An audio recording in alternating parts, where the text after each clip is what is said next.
Good morning, ladies and gentlemen. Thank you for standing by. Welcome to the Saratoga Investment Corp fiscal first quarter 2026 financial results conference call. Please note that today's call is being recorded. During today's presentation, all parties will be in a listen-only mode. Following management's prepared remarks, we will open the line for questions. At this time, I would like to turn the call over to Saratoga Investment Corp's Chief Financial and Chief Compliance Officer, Mr. Henry Steenkamp. Sir, please go ahead. Thank you. I would like to welcome everyone to Saratoga Investment Corp's fiscal first quarter 2026 earnings conference call. Today's conference call includes forward-looking statements and projections. We ask you to refer to our most recent filings with the SEC for important factors that could cause actual results to differ materially from these forward-looking statements and projections. We do not undertake to update our forward-looking statements unless required to do so by law. Today, we will be referencing a presentation during our call. You can find our fiscal first quarter 2026 shareholder presentation in the Events and Presentations section of our Investor Relations website. A link to our IR page is in the earnings press release distributed last night. For everyone new to our story, please note that our fiscal year-end is February 28th, so any reference to Q1 results reflects our May 31st quarter-end period. A replay of this conference call will also be available. Please refer to our earnings press release for details. I would now like to turn the call over to our Chairman and Chief Executive Officer, Christian Oberbeck, who will be making a few introductory remarks. Thank you, Henry, and welcome everyone. Saratoga Investment Corp highlights this quarter include a 17.9% increase in adjusted NII per share from the previous quarter, continued growth of NAV, a strong return on equity beating the industry average, 2 new portfolio company investments, and most importantly, a continued solid performance from the core BDC portfolio in a volatile macro environment. Building on our historical strong dividend distribution history, we announced a base dividend of 25 cents per share per month, or 75 cents per share in aggregate for the second quarter of fiscal 2026. Our annualized second quarter dividend of 75 cents per share represents an 11.8% yield based on the stock price of $25.44 as of July 7th, 2025, offering strong current income from an investment value standpoint. Our Q1 adjusted NII of 66 cents per share continues to reflect the impact of the past 12-month trend of decreasing levels of short-term interest rates and spreads on Saratoga Investment's largely floating rate assets and the continued effect of the recent repayments. This has resulted in $224 million of cash as of quarter end, available to be deployed accretively in investments or to repay existing debt. During the quarter, we continued to see a slower level of deal volume and M&A activity in the lower middle market following the recent tariff developments and a slowdown in new debt issuances. Despite these macro factors, our portfolio had multiple debt repayments and an equity realization in Q1, in addition to healthy new originations generating $2.9 million of realized gains and $50.1 million invested in 2 new portfolio companies, 6 follow-ons, and new investments in multiple BB CLO debt securities. Our strong reputation and differentiated market positioning, combined with our ongoing development of sponsor relationships, continues to create an attractive investment opportunities from high-quality sponsors, while we remain prudent and discerning in terms of new commitments in the current volatile environment. We believe Saratoga continues to be favorably situated for potential future economic opportunities as well as challenges. At the foundation of our strong operating performance is the high-quality nature and resilience of our $968.3 million portfolio in the current environment, with all 4 challenged portfolio company situations resolved. Our current core non-CLO portfolio was marked up by $2.6 million this quarter, and the CLO and JV were marked down by $0.2 million. We also had $0.6 million net realized appreciation on an equity realization and numerous debt repayments that generated $2.2 million of life-to-date realized gains, further net realized gains of $0.7 million from escrow payments on the Netrio and Hematera investments, and $0.2 million of net appreciation in our new BB investments, resulting in the fair value of the portfolio increasing by $3.8 million during the quarter. As of quarter end, our total portfolio fair value was 2.1% below cost, while our core non-CLO portfolio was 1.7% above cost. The overall financial performance and solid earnings power of our current portfolio reflects strong underwriting in our growing portfolio companies and sponsors in well-selected industry segments. During the first quarter, our net interest margin expanded meaningfully from $13.7 million last quarter to $15.6 million, driven by a $1.4 million increase in non-CLO interest income as the full benefit of Q4 originations was realized and repayments largely occurred late in Q1. Average yields were relatively unchanged. This was further supported by a $0.5 million decrease in interest expense, reflecting the full quarter benefit of repaying $44 million in SBIC 2 debentures at year-end and the partial period impact of retiring the $20 million 8.75% baby bond this quarter. In addition, the full period impact of the 1.2 million shares issued through the ATM program in Q4 and the partial impact of the additional 0.2 million shares issued in Q1 resulted in a 4-cent per share dilution to NII per share. Our overall credit quality for this quarter remained steady at 99.7% of credits rated in our highest category, with the two investments remaining on non-accrual status being Zollege and Pepper Palace, both of which have been successfully restructured, representing only 0.3% and 0.6% of fair value and cost, respectively. With 8.9% of our investments at quarter end in first lien debt and generally supported by strong enterprise values and balance sheets in industries that have historically performed well in stress situations, we believe our portfolio and company leverage is well structured for future economic conditions and uncertainty. As we continue to navigate the challenges posed by the current geopolitical landscape and the volatility seen in the broader underwriting and macro environment, we remain confident in our experienced management team, robust pipeline, strong leverage structure, and high underwriting standards to continue to steadily increase the size, quality, and investment performance of our portfolio over the long term and deliver exceptional risk-adjusted returns to our shareholders. As always, and particularly in the current uncertain environment, balance sheet strength, liquidity, and NAV preservation remain paramount for us. At quarter end, we maintained a substantial $430 million of investment capacity to support our portfolio companies, with $136 million available through our existing SBIC 3 license, $70 million from our 2 revolving credit facilities, and $224 million in cash. This level of cash improves our current regulatory leverage of 163.8% to 188.1% net leverage, netting available cash against outstanding debt. Moving on to Saratoga Investment's fiscal 26 first quarter, key performance indicators as compared to the quarters ended May 31st, 2024 and February 28th, 2025. Our quarter-end NAV was $396.4 million, up 7.8% from $367.9 million last year, and up 0.9% from $392.7 million last quarter. Our adjusted NII was $10.1 million this quarter, down 29.3% from last year, and up 26.2% from last quarter. Our adjusted NII per share was 66 cents this quarter, down 37.1% from $1.05 last year, and up 17.9% from 56 cents last quarter. Adjusted NII yield was 10.3% this quarter, down from 15.5% last year, and up from 8.4% last quarter.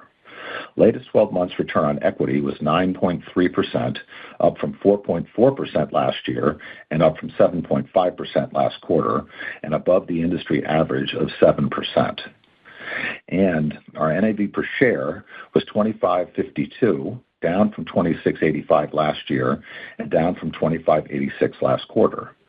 Of note, the recently implemented change to monthly dividend distributions resulted in the March and April dividend record dates falling into this first quarter, for an additional one-time dividend reducing NAV per share by 50 cents.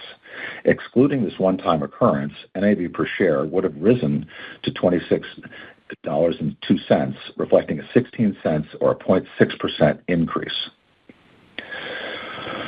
While last year saw markdowns to a small number of credits in our core BDC, slide 3 illustrates how our recent strong results have delivered a return on equity of 9.3% for the last 12 months, above the industry average of 7%.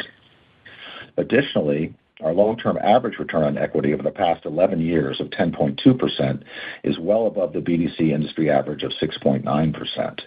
Our long-term return on equity has remained strong over the past decade plus, beating the industry 8 of the past 11 years and consistently positive every year.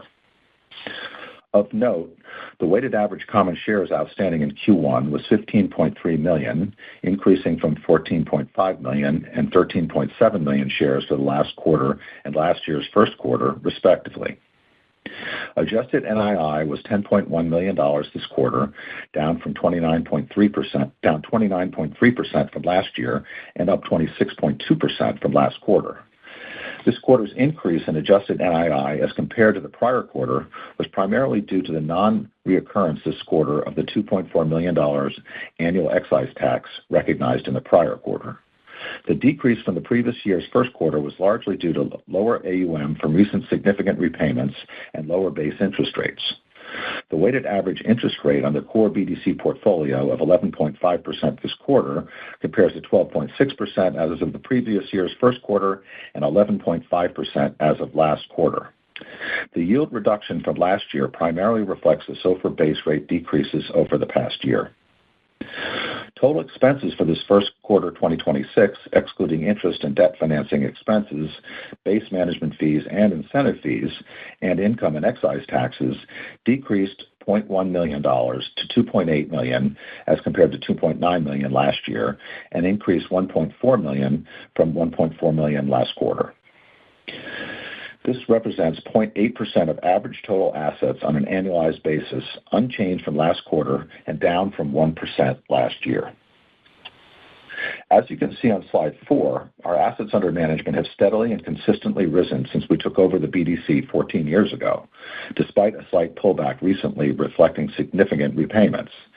This quarter saw significant repayments again, offsetting solid originations. This recent AUM decline does not detract from our expectation of long-term AUM growth. The quality of our credits remains strong, with only the 2 recently restructured Pepper Palace and Zollege credits on non-accrual, consistent with last quarter. Our management team is working diligently to continue this positive long-term trend as we deploy our significant levels of available capital into our pipeline, while at the same time being appropriately cautious in this evolving credit and volatile economic environment. With that, I would like to now turn the call over to Henry to review our financial results, as well as the composition and performance of our portfolio. Thank you, Chris. Moving on to slide 6, NAV was $396.4 million as of fiscal quarter end, a $3.7 million increase from last quarter and a $28.5 million increase from the same quarter last year. During this quarter, $6.4 million of new equity was raised at or above net asset value, respectively, through our ATM program. This chart also includes our historical NAV per share, which highlights how this important metric has increased 22 of the past 31 quarters, seeing a decrease this quarter solely due to the transition to monthly dividends in March, resulting in the March and April dividend record dates both falling into this first fiscal quarter, reducing NAV per share by an additional 50 cents. Excluding this one-time reduction, NAV per share would have risen to $26.02, reflecting a 0.6% increase. Over the long term, our net asset value has steadily increased since 2011 and grown by $3.55 per share, or 16% over the past 8 years. Also, we have again added the KPI slides 26 through 30 in the appendix at the end of the presentation that shows our income statement and balance sheet metrics for the past 2 years. Slide 30 is a new slide comparing our non-accruals to the BDC industry. You will see that our non-accrual rate of 0.6% of cost is significantly lower than the industry average of 3.7%, and that the broader industry has experienced an increase in non-accruals of 0.3% since the previous quarter, while ours have remained steady and low. This highlights the strength in credit quality of our core BDC portfolio. Moving on to slide 7, you will see a simple reconciliation of the major changes in adjusted NII and NAV per share on a sequential quarterly basis. Starting at the top, adjusted NII per share was up 10 cents in Q1, primarily due to, first, the non-recurrence of the annual excise tax, which was 13 cents in the previous quarter, related to unpaid spillover, and second, an increase of 9 cents in non-CLO net interest income reflecting the full period impact of Q4 originations. This was offset by an increase in operating expenses, excluding excise taxes, and dilution from the increased net ATM and DRIP share count, reducing NII by 6 cents and 4 cents, respectively. On the lower half of the slide, NAV per share decreased by 34 cents, primarily due to the 50-cent reduction from the change to a monthly dividend payment structure discussed earlier. Net realized gains and unrealized appreciation added 25 cents to NAV per share. There was no dilution from the ATM and DRIP program. Slide 8 outlines the dry powder available to us as of quarter end, which totaled $430.3 million. This was spread between our available cash, undrawn SBA debentures, and undrawn secured credit facility. This quarter-end level of available liquidity allows us to grow our assets by an additional 44% without the need for external financing, with $224 million of quarter-end cash available and thus fully accretive to NII when deployed, and $136 million of available SBA debentures with its low-cost pricing also very accretive. In addition, all $301 million of our baby bonds, effectively all our 6% plus debt, is callable now, creating a natural protection against potential continuing future decreasing interest rates, which should allow us to protect our net interest margin if needed.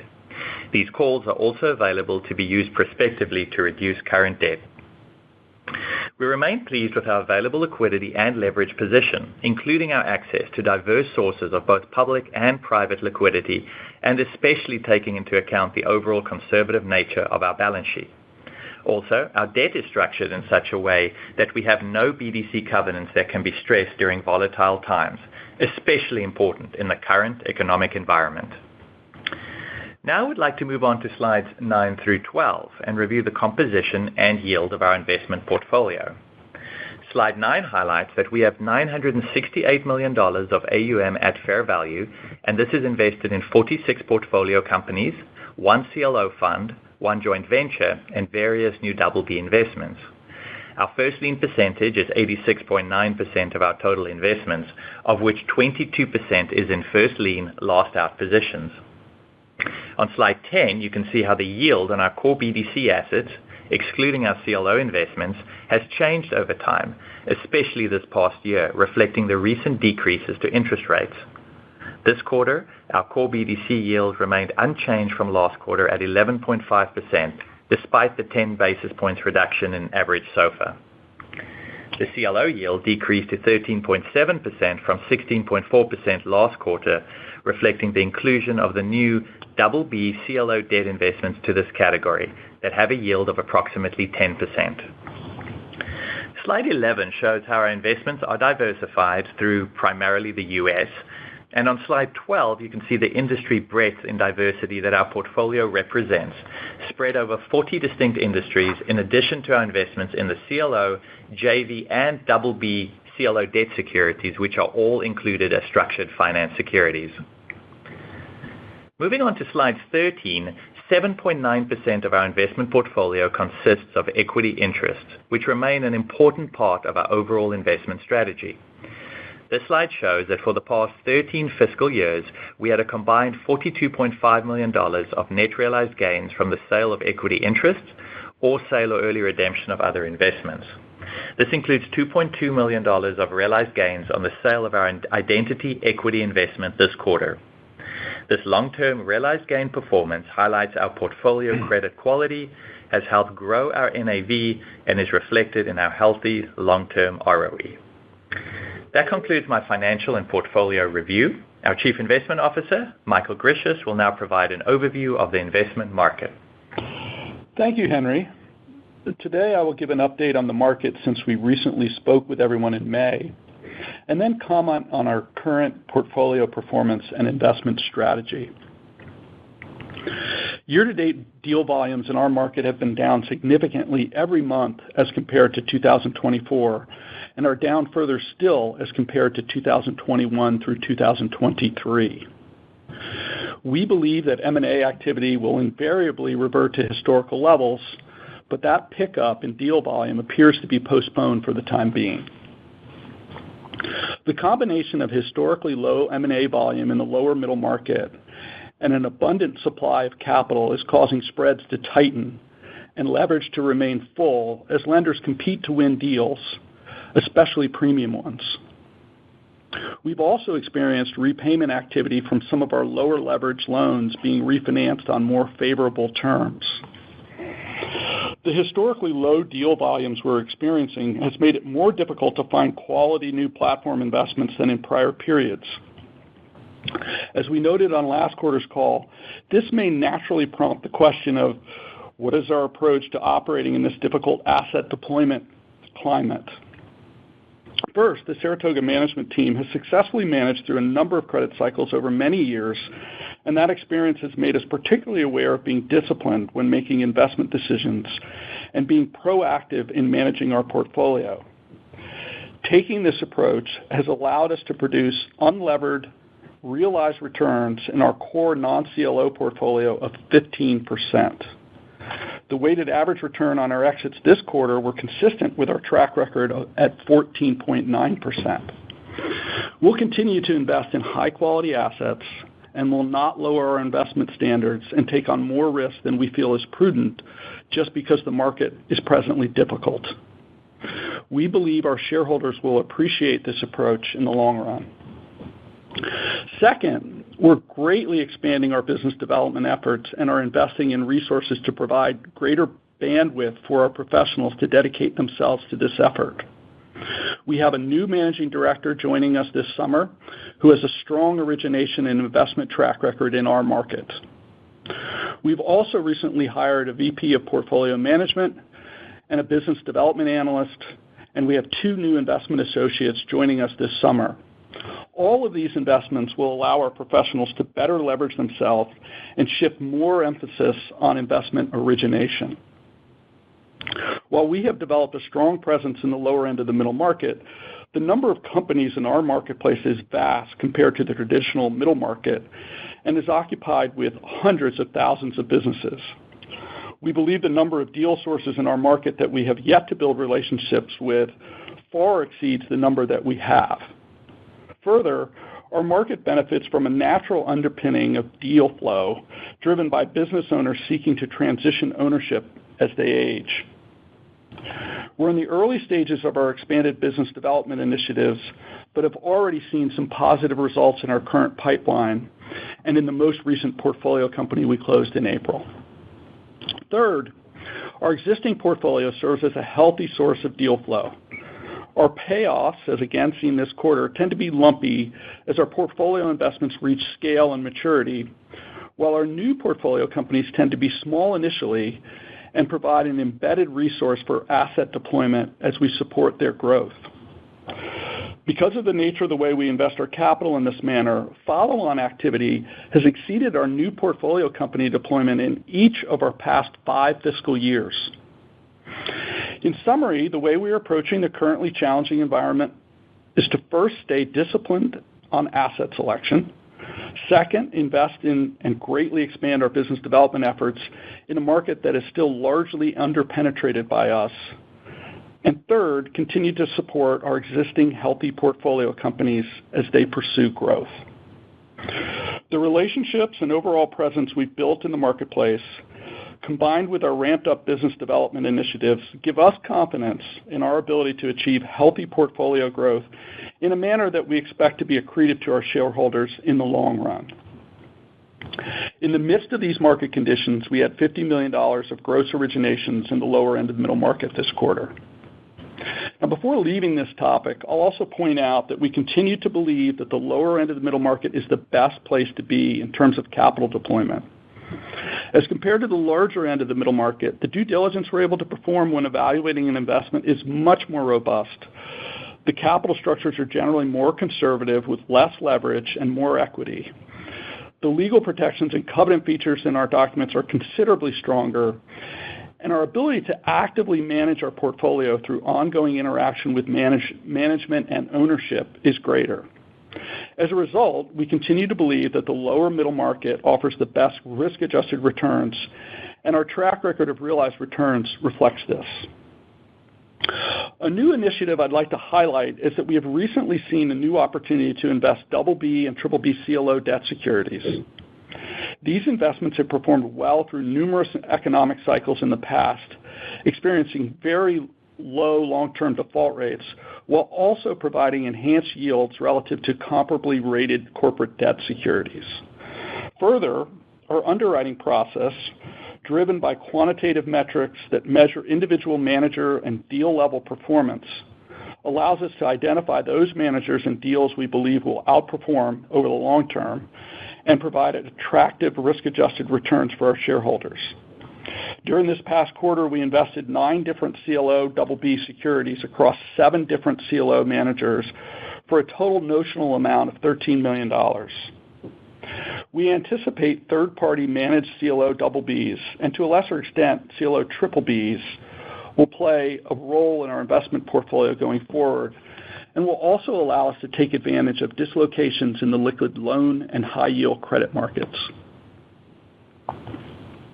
Our underwriting bar remains high as usual in a very tough market, yet we continue to find opportunities to deploy capital. As seen on slide 14, our more recent performance has been characterized by continued asset deployment to existing portfolio companies, as demonstrated with 8 follow-ons in calendar year 2025 thus far, and we have invested in 3 new platform investments this calendar year as well. More recently, during calendar Q2, we closed 1 new portfolio company. Overall, our deal flow is increasing as our business development efforts continue to ramp up. Our consistent ability to generate new investments over the long term, despite ever-changing and increasingly competitive market dynamics, is a strength of ours. Portfolio management continues to be critically important, and we remain actively engaged with our portfolio companies and in close contact with our management teams. There remain the same 2 portfolio companies that we are actively managing as discussed in previous quarters. But in general, our portfolio companies are healthy, and the fair value of our core BDC portfolio is 1.7% above its cost. 86.9% of our portfolio is in first lien debt and generally supported by strong enterprise values in industries that have historically performed well in stress situations. We have no direct energy or commodities exposure. In addition, the majority of our portfolio is comprised of businesses that produce a high degree of recurring revenue and have historically demonstrated strong revenue retention. At quarter end, we have the same 2 investments on non-accrual, namely Pepper Palace and Zollege, consistent with last quarter. We continue to hold them on non-accrual following their restructurings, with Zollege particularly demonstrating notable improvement in company performance. Now, looking at leverage on the same slide, you can see that industry debt multiples increased north of 5 times, with unitranche loans in the mid-5s. Total leverage for our overall portfolio decreased slightly to 5.22 times, excluding Pepper Palace and Zollege, reflecting lower leverage across several portfolio companies. Slide 15 provides more data on our deal flow. As you can see, the top of our deal pipeline is significantly up from the end of calendar year 2024, despite the current M&A activity in the lower middle market remaining low. This recent increase of deal sourced as a result of our recent business development initiatives, with 18 of the term sheets issued over the last 12 months being from deals that came from new relationships. Overall, the significant progress we've made in building broader and deeper relationships in the marketplace is noteworthy because it strengthens the dependability of our deal flow and reinforces our ability to remain highly selective as we rigorously screen opportunities to execute on the best investments. As you can see on slide 16, our overall portfolio credit quality and returns remain solid. As demonstrated by the actions taken and outcomes achieved on the non-accrual and watch list credits we had over the past year, our team remains focused on deploying capital in strong business models where we are confident that under all reasonable scenarios, the enterprise value of the businesses will sustainably exceed the last dollar of our investment.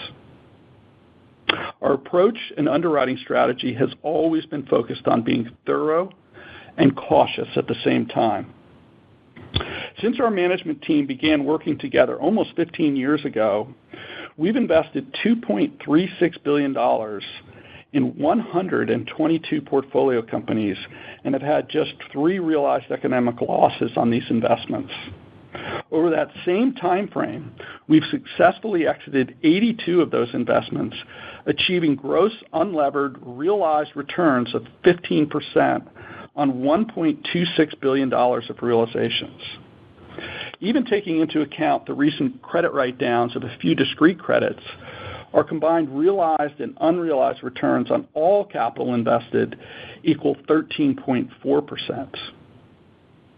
Total realized gains for the quarter were $2.9 million, of which this quarter's identity realization produced a gross IRR of 22.6% with a $2.2 million realized gain, continuing our track record of successful capital deployment. We think this performance profile is particularly attractive for a portfolio predominantly constructed with first lien debt. Consistent with previous couple of quarters, we have only 2 investments on non-accrual. Although both Pepper Palace and Zollege have been restructured, we are still classifying Pepper Palace as red and Zollege as yellow, with a combined fair value of $6.9 million, including equity. Pepper Palace continues to be managed actively with several initiatives underway. Zollege has demonstrated notable improvements in company performance that resulted in a $1.1 million appreciation in its value this quarter. In addition, during the quarter, our overall core non-CLO portfolio was marked up by $2.6 million of net appreciation, including Pepper Palace and Zollege, reflecting the strength of our overall portfolio. Our overall investment approach has yielded exceptional realized returns and recovery of our invested capital, and our long-term performance remains strong, as seen by our track record on this slide. Now, moving on to slide 17, you can see our second SBIC license is fully funded and deployed, although there is cash available there to invest in follow-ons, and we are currently ramping up our new SBIC 3 license with $136 million of lower cost, undrawn debentures available, allowing us to continue to support U.S. small businesses, both new and existing. This concludes my review of the market, and I'd like to turn the call back to our CEO, Chris. Thank you, Mike. As outlined on slide 18, our latest dividend of 75 cents per share in aggregate for the quarter ended May 31st, 2025, was paid in 3 monthly increments of 25 cents. Recently, we declared that same level of 75 cents for the quarter ended August 31st, 2025, marking the second quarter of our new dividend payment structure. The board of directors will continue to evaluate the dividend level on at least a quarterly basis, considering both company and general economic factors, including the current interest rate and macro environments impact on our earnings. Moving to slide 19, our total return over the last 12 months, which includes both capital appreciation and dividends, has generated total returns of 22%, beating the BDC index's 3% for the same period by over 7x. Our longer-term performance is outlined on the next slide, 20. Also, our 5-year and 3-year returns both place us above the BDC index, and since Saratoga took over management of the BDC in 2010, our total return has been 826% versus the industry's 294%. On slide 21, you can further see our last 12 months' performance placed in the context of the broader industry and specific to certain key performance metrics. We continue to focus on our long-term metrics such as return on equity, NAV per share, NII yield, and dividend growth and coverage, all of which reflect the value our shareholders are receiving. While NAV per share growth and dividend coverage are lagging in this past year, this is largely due to last year's two discrete non-accrual investments previously discussed, as well as the aforementioned impact of the shift to a new dividend structure impacting this quarter's NAV per share growth. In addition, we have significant recent repayments that have reduced Q1's NII as AUM has recently shrunk, resulting in us having healthy levels of cash to deploy. In this volatile macro environment, we will be prudent in deploying our significant available capital into strong credit opportunities that meet our high underwriting standards. We also continue to be one of the few BDCs to have grown NAV accretively over the long term, with our long-term return on equity at 1.5 times the industry average. Moving on to slide 22, all of our initiatives discussed on this call are designed to make Saratoga Investment a leading BDC that is attractive to the capital markets community. We believe that our differentiated performance characteristics outlined in this slide will help drive the size and quality of our investor base, including adding more institutions. These differentiating characteristics, many previously discussed, include maintaining one of the highest levels of management ownership in the industry at 11.1%, ensuring that we are strongly aligned with our shareholders. Looking ahead on slide 23, as we navigate through a reshaped yield curve environment with decreasing short-term and increasing long-term rates and an uncertain economic outlook in the face of an ever-evolving geopolitical landscape, we remain confident that our reputation, experienced management team, robust pipeline, and historically strong underwriting standards and time and market-tested investment strategy will serve us well to continue to steadily increase our portfolio size, quality, and investment performance over the long term. This will allow us to deliver exceptional risk-adjusted returns to shareholders and to navigate through the current challenges in the market and uncover opportunities in the current and future environment. Recognizing the challenges posed by the current tariff discussions and the volatility seen in the broader macro environment, we also believe that our strong balance sheet, capital structure, and liquidity places us in a strong position to successfully address these types of uncertainties. In closing, I would again like to thank all of our shareholders for their ongoing support. I would like to now open the call for questions. Certainly. As a reminder, to ask a question, please press star 11 on your telephone and wait for your name to be announced. To withdraw your question, please press star 11 again. And our first question will be coming from Eric Zwick of Lucid Capital Markets. Your line is open, Eric. Thank you. Good morning, everyone. Hope you're all doing well.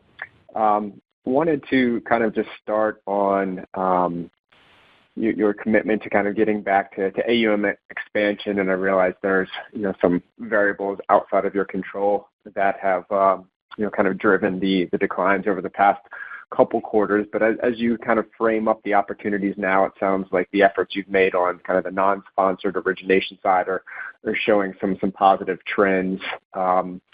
I think that the things that are harder to predict now are just, the level of prepayments going forward. And I guess to some extent you may have some visibility into potential, relatively large maturities that could be coming due over the next quarter or two. But as you kind of frame those all together, what is your expectation for your ability to return growing the portfolio over the next quarter or two?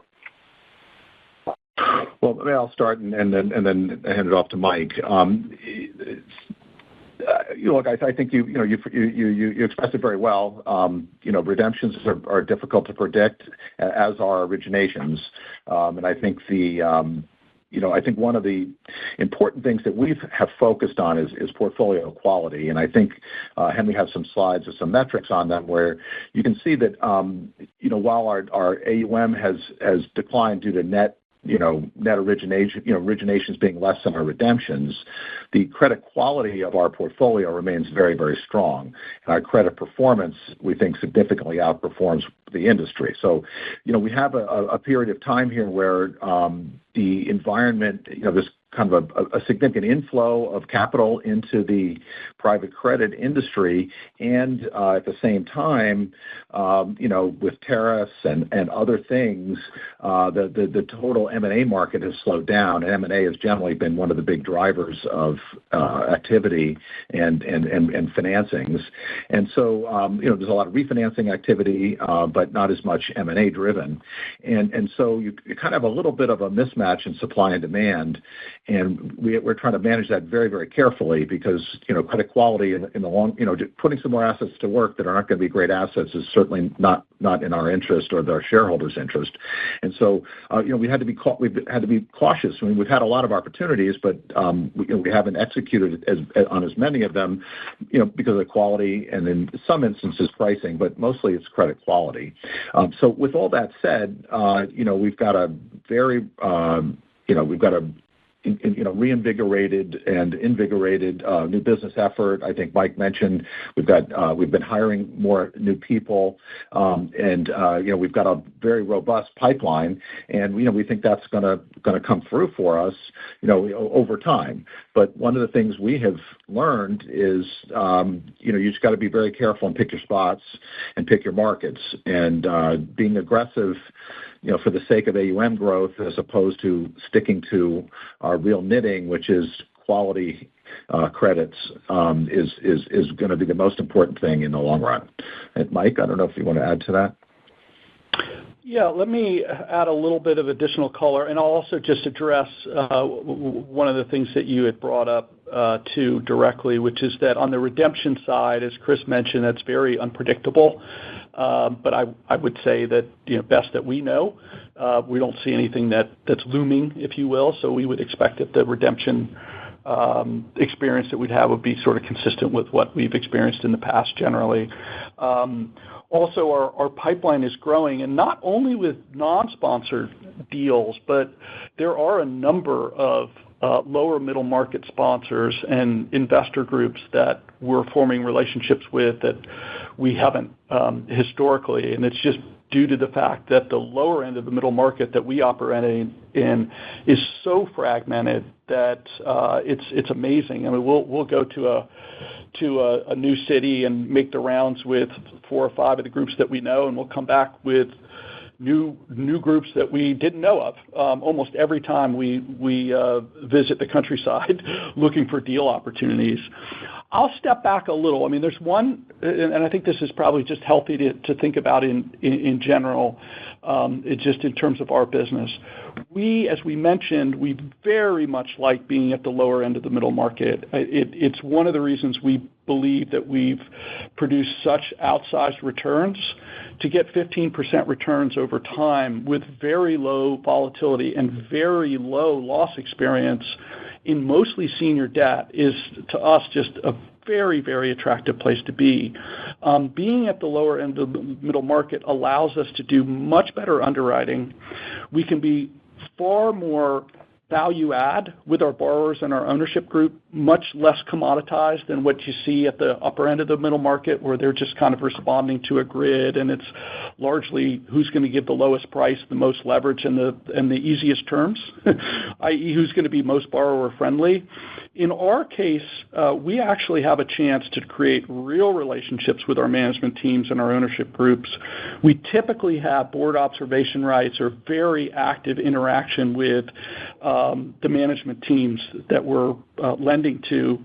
And that interaction allows us to build a really healthy pipeline of follow-ons. And I think, as I mentioned in the prepared remarks, if you went back over the last 5 years, our follow-on activity actually exceeds our new origination platform activity in dollars, reflective of sort of what I just described in terms of the type of relationship that we have with our borrowers. Now, what comes with that, and this is kind of where I'm going, is that it does require a lot more hands-on work, not only in asset selection and underwriting, and we've been doing this for a long time, so we know how important it is to remain very disciplined on asset selection, but also on portfolio monitoring. Staying close to the businesses that we lend to does allow us to feed the growth in follow-on activity, but it requires a lot more time. In a normal market where you have kind of historical normal levels of deal activity, we can grow at a healthy clip as we have historically, and our origination pace generally would outpace our repayments. In this market, especially in the lower end of the middle market, where you see such a low amount of deal activity, it's really below almost any historical level that we've seen for quite some time. We've decided that, given all of what I described in the lower end of the middle market and what it requires, that it was important for us to invest in people. And the investments that I highlighted in the prepared remarks are really aimed at giving our deal professionals an opportunity to shift some of the allocation of their time much more toward outward-facing origination activity, and enabling them to leverage themselves much better. And we're already seeing the benefits of that, where that's starting to bear fruit in our pipeline. And over the long term, we're very confident that it will allow us to get back on a path of growth while continuing to be very disciplined in our asset selection. I appreciate the very detailed commentary there. And kind of taking some of that and realizing that, the near-term growth is likely to continue to still be challenged, kind of given all of the factors that you've mentioned there. It seems that the run rate of NII could continue to come in below the kind of declared dividend here for the near term. So could you just remind us, I don't think I have it for the most recent quarter, kind of where the spillover level is, either dollar terms or on a per share basis? Yeah, sure, Eric. If you recall, we had about just over $3 as of year end, and we paid now $1.24 in this quarter. So we're just under $2 at the moment from the February spillover. And then, of course, we've also earned earnings since March 1. So, we're probably closer to the 250 level at the moment. Thanks, Henry. Okay, and then just kind of continuing on the theme of growth being challenged in the near term, we have quite a bit of liquidity on the balance sheet and capacity to lend further. You do have some notes coming due later this year and some in early calendar 26 as well. So just kind of thoughts on how you would look to kind of replace those today with new notes versus maybe using the revolver. And I guess there's also the unknown of where rates may be. I think the market over the next year is forecasting about another 100 basis points in Fed funds cuts, but whether or not we get those, I think, still remains to be seen. But just curious on your thoughts on kind of the liability and funding side of the balance sheet. Well, I think we tend to cross a lot of those bridges when we come to them, because there's so many variables in what we're looking at, and so by the time we have to face that, we certainly are in a good position with all the liquidity that we have. So we don't have. We have a lot of flexibility as to how to address those upcoming maturities. We have plenty of credit facilities and cash, but I think a lot of it's going to be driven by the next 6 months or so of originations and how the net picture on asset deployment. And so when we come to that moment, things.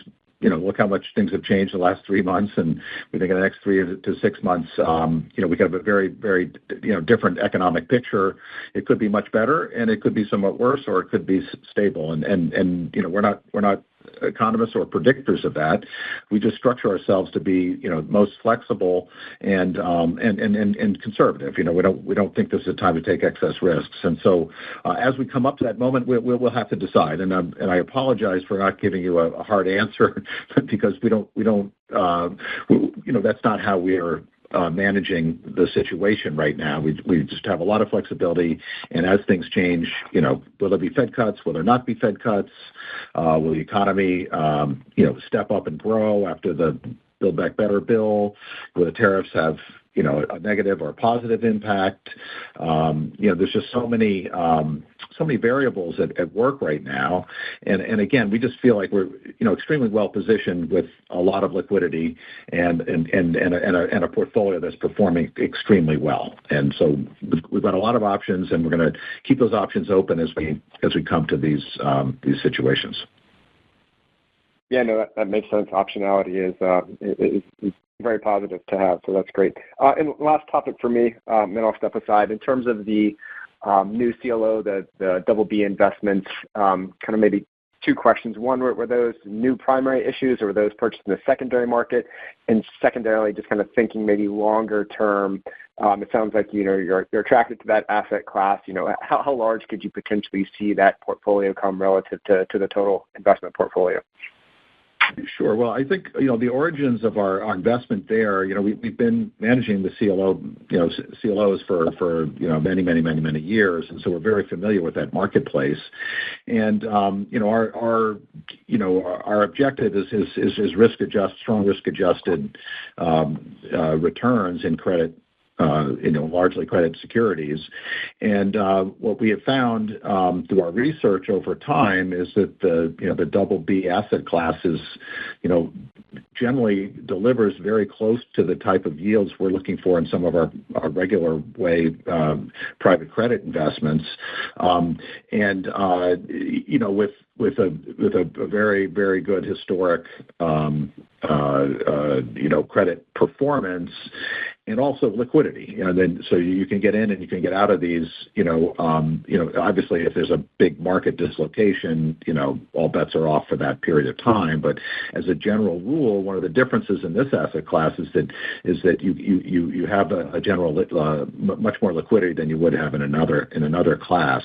And we studied this for a long time. We have a very elaborate process and research in terms of which of the double Bs we invest in, which of the managers we invest in. We have our own tiering mechanism, tiers 1, 2, 3, 4, and top tier, and then even within the top tier, the different vintages, and so we've been able to assemble a tremendous research base and experience in watching this market for a long time, and so now we started to enter it. In terms of asset size, I think it's a very substantial industry and a very substantial asset class, but not massive. But there would be the ability to deploy significantly more than we're deploying. Whether we do that or not is going to be a function of the opportunities in this double B class, and B, also the opportunities in our traditional private credit exposure area. And then as to your question on the mix, Henry, do we have a mix between the secondary? Do you have that at the top of your tongue? I think there's sort of like a little bit of both. At certain times, like right now, there's kind of a big cycle of issuance. There's somewhat of a seasonality, or at certain times of the year, more of these are issued on a primary basis than at other times of the year, having to do with payment dates and things like that. There's a lot of peculiarities to this market, and so just recently it's been weighted more heavily to the primary, and at other times the secondary. And we just watch both, and we're looking for the best alpha in putting the assets to work. Henry? Yeah, no, exactly. We do both, Eric, and both primary and secondaries. We obviously focus on where the opportunity is at that point in time. So I think it'll always be a combination of both. Great. Well, Chris, Henry, Mike, I appreciate all of the answers today. Thank you. Thank you. And one moment for our next question. Our next question will be coming from Robert Dodd of Raymond James. Your line is open, Robert. Hi, guys. On kind of following up on one of the questions about the balance sheet, and you do have a lot of liquidity and you have plenty of time to address some of the larger maturities. But looking at this quarter, you did have a $20 million bond that you paid off, but you clearly made the decision to utilize or to adjust the revolvers, right, increasing the size of the live oak facility, et cetera, rather than using the cash. So would it be fair to read into that the bias is to kind of retain the cash for deployments and manage the refinancings in terms of drawing on other debt kind of liabilities, either refinancing or the revolver, et cetera? Just trying to get, is the bias to use the cash for deployments to grow your AUM, or how likely is that cash to be used to actually just pay down debt? Well, I think that's a very good question, and obviously something that we we were constantly considering. I guess we would take issue with you said several times the word bias. We try not to have a bias. What we try and do is optimize. Your inclination. Okay, inclination. And we don't even have an inclination. We try not to have an inclination. We try to basically assess the situations as they arise, from a relatively neutral position with a lot of optionality. And I think that it's kind of axiomatic that you raise capital when you can, and you raise and you generate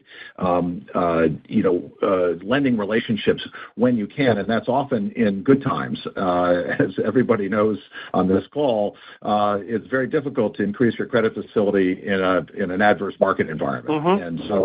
And so I think Henry and the team has worked very hard to create sort of an optimal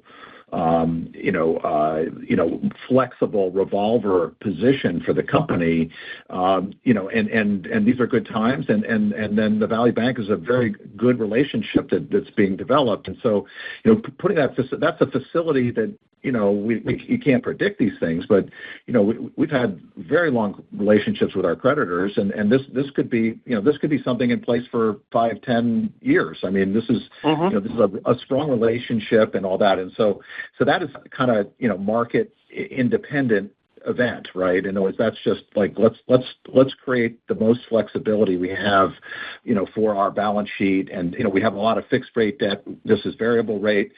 This is revolver, so we can draw it and pay it back and that type of thing. So that's like a super flexible thing. And then I think, as we said earlier, how we deploy the cash and when, right now, the cash is earning around 4%, so it's better than it was a few years ago when it was 0. But it's not like the cash isn't producing something, and obviously it's risk free the way we're investing it. We feel like we want to be prepared for a lot of different eventualities. And I think, again, not to overly repeat the things we've said before, we've basically had a period of very significant redemptions, and these redemptions, on the one hand, you say, but these redemptions, a lot of them were very significantly sized investments that we made 5 years ago, 6 years ago. They started out as small investments. They became very large over time, and then now they've just been sold and realized. And so this is the way it goes in our business, and we don't think that's anything different or should cause us to change our approach to the market, right? That's just something that's happened, and it's happened in a concentrated period of time, and we have, so sometimes you can't match everything up.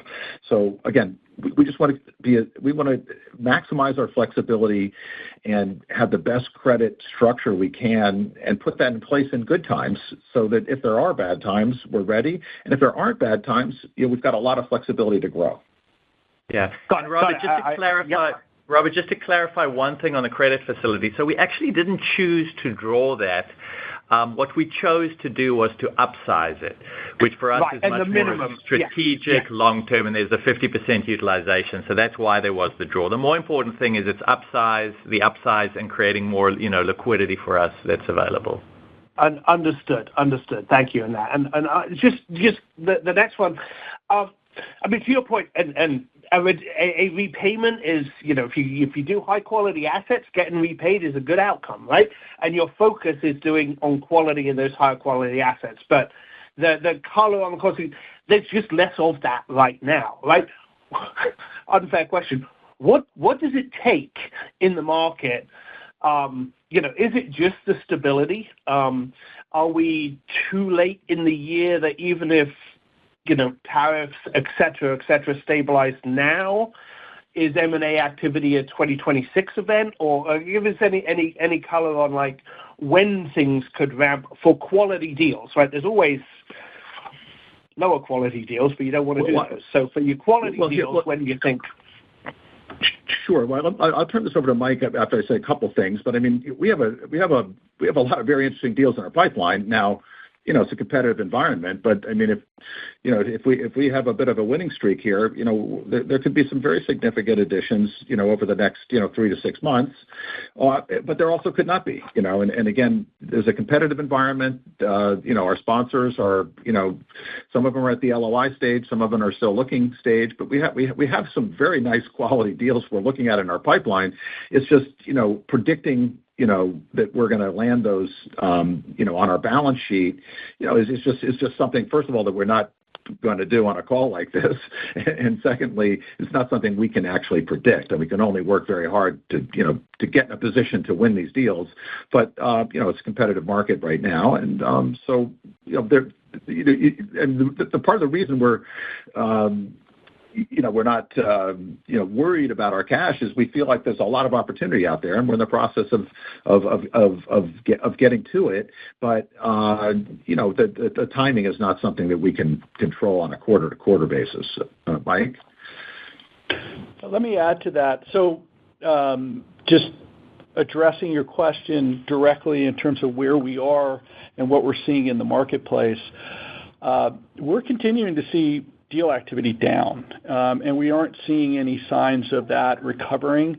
Having done this for a long time, usually you just really don't have visibility on that, and so it's not something that we predict or try to time, like, what inning are we in or any of those things. But what we do have confidence in addition to what we're seeing in our pipeline right now, but what we do have confidence in is that the initiatives that we're undertaking in terms of investing in more resources and really getting out there and doubling our efforts to be on the origination, kind of focus, will, we think, yield results where we can get back on a growth path, even if the deal activity doesn't recover.